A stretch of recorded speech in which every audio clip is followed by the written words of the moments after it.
အားလုံးစောင့်မျှော်နေတဲ့ Angela Second ပြန်လာပြီ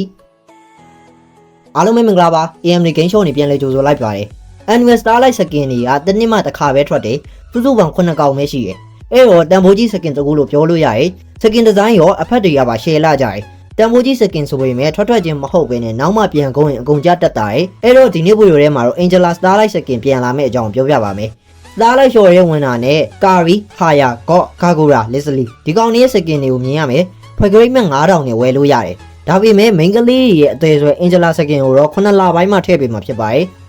Angela ရဲ့ Annual Starlight ပြန်လာရင် Kagura နဲ့ Leslie ရဲ့ Second တွေကိုထုတ်ပြမယ်